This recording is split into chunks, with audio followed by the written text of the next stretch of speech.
લક્ષ્ય ન્યૂઝ, એક નજર, એક લક્ષ્ય. કલોલ સ્ટેશનનું ઝડપી પુનર્વિકાસ ચાલી રહ્યું છે. કલોલ શહેરના બંને છેડા અને તમામ પ્લેટફોર્મને જોડતા 40 ફૂટ પહોળા ફૂટ ઓવરબ્રિજના નિર્માણથી મુસાફરોની અવરજવર બનશે વધુ સરળ. પશ્ચિમ રેલવેના અમદાવાદ મંડળના કલોલ રેલવે સ્ટેશનના પુનર્વિકાસ અમૃત ભારત સ્ટેશન યોજના હેઠળ ઝડપથી કરવામાં આવી રહ્યો છે. આશરે ₹44.22 કરોડના ખર્ચેથી આ સ્ટેશનને આધુનિક, સુરક્ષિત, સુગમ અને આકર્ષક દેખાવ આપવામાં આવી રહ્યો છે. પુનર્વિકાસના હેઠળ સ્ટેશન બિલ્ડિંગમાં અપગ્રેડ, એક નવો પ્રવેશદ્વાર અને પોર્ચ, ભવ્ય ફસાડ, વિસ્તૃત સર્ક્યુલેશન વિસ્તાર અને પાર્કિંગ સુવિધાઓનો વિકાસ કરવામાં આવી રહ્યો છે. સ્ટેશન પરિસરને સૌંદર્યકરણ હેતુ આકર્ષક ભીંતચિત્રો પણ સ્થાપિત કરવામાં આવી રહ્યા છે. સ્ટેશનને આધુનિક અને સુવ્યવસ્થિત બનાવવાના ઉદ્દેશ્યથી 70 અને 80 ચોરસ ફૂટ પહોળા 2 નવા પ્રવેશદ્વાર અને સમાન કદના 2 બહાર નીકળવાના દરવાજા વિકસિત કરવામાં આવી રહ્યા છે, જેથી મુસાફરોની અવરજવર વધુ અનુકૂળ થશે. આની સાથે આશરે 14,000 ચોરસ ફૂટની જગ્યા ધરાવતી સ્ટેશન ઇમારતનું આધુનિક ધોરણો અનુસાર નવીનીકરણ કરવામાં આવી રહ્યું છે.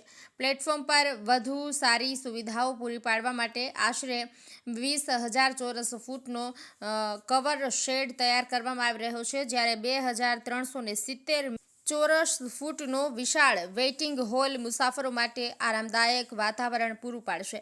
સ્ટેશન પરિસરમાં વાહનોની પાર્કિંગ ક્ષમતા વધારવા માટે 18,750 ચોરસ ફૂટ વિસ્તારમાં 55 ફોર વ્હીલર અને 110 ટુ વ્હીલર માટે સુવ્યવસ્થિત પાર્કિંગ જગ્યા વિકસિત કરવામાં આવી રહી છે. વધુમાં મુસાફરોની સલામત અને સરળ અવરજવર સુનિશ્ચિત કરવા માટે આશરે 7,000 ચોરસ ફૂટ વિસ્તાર ધરાવતો 40 ફૂટ પહોળો અને 173 ફૂટ લાંબો ફૂટ ઓવરબ્રિજ બનાવવામાં આવી રહ્યો છે, જે શહેરના બંને છેડા અને બધા જ પ્લેટફોર્મને જોડતા સુગમ કનેક્ટિવિટી પ્રદાન કરશે. પ્લેટફોર્મ વિસ્તાર, કવરશેડ અને બીજા પ્રવેશદ્વારનો વિકાસ કાર્ય પણ સમાંતર રૂપથી કરવામાં આવી રહ્યો છે. પુનર્વિકાસના કાર્ય હેઠળ કેટલાક મોટા કાર્યો પૂર્ણ થઈ રહ્યા છે. જૂના સ્ટેશન ભવનને હટાવ્યા પછી બુકિંગ ઓફિસ, વેઇટિંગ હોલ અને પેનલ રૂમને અસ્થાયી રૂપે સ્થાનાંતરિત કરવામાં આવ્યા છે. નવા મુખ્ય ભવનોના પાયો, પ્રથમ અને બીજા માળનું આરસીસી કાર્ય પૂર્ણ થઈ ગયું છે. પ્લાસ્ટર, ટાઇલ્સ અને ફસાડ ક્લેડિંગનું કાર્ય પૂર્ણ થઈ ગયું છે અને અન્ય ફિનિશિંગ કાર્ય ચાલી રહ્યું છે. સ્કાયવોક અને લિફ્ટનું નિર્માણનું કાર્ય પણ શરૂ થઈ ગયું છે. હાલમાં દરરોજ આશરે 2,000 મુસાફરો કલોલ સ્ટેશનનો ઉપયોગ કરે છે અને 24 ટ્રેન નિયમિતપણે ત્યાં ઊભી રહે છે. મુસાફરોની વધતી માંગને ધ્યાનમાં રાખીને તાજેતરમાં 4 મુખ્ય ટ્રેનોના સ્ટોપેજને પણ મંજૂર કરવામાં આવ્યા છે, જેમાં સામેલ છે train number 20-959 60 વલસાડ-વડનગર express, train number 16-507-08 Jodhpur KSR Bengaluru express, train number 15-269 70 Muzaffarpur Sabarmati express, train number 12-215 Delhi Sarai Rohilla Bandra terminal Garib Rath express. આ 4 ટ્રેનોના સ્ટોપેજથી સ્થાનિક મુસાફરોને વિવિધ દિશામાં મુસાફરીના વધુ વિકલ્પો મળશે, જેનાથી અવરજવર વધારે સુલભ અને અનુકૂળ બનશે.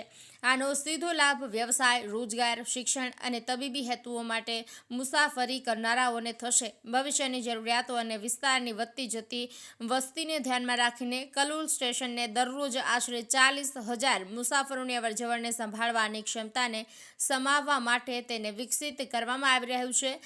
સ્ટેશનના પુનઃવિકાસ કાર્યોથી મુસાફરોની સુવિધાઓમાં નોંધપાત્ર સુધારો થશે જ, પરંતુ કનેક્ટિવિટીમાં સુધારો થવાથી સ્થાનિક સમુદાયને પણ ફાયદો થશે. કલોલ સ્ટેશનનો આ પુનર્વિકાસ ન માત્ર મુસાફરોના અનુભવને બહેતર બનાવશે, પરંતુ આધુનિક રેલ સંરચનાના માધ્યમથી પ્રાદેશિક વિકાસને નવી ગતિ પણ આપશે.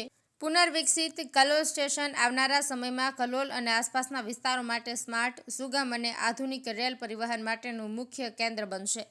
લક્ષ્ય ન્યૂઝ, સંજય નાયક.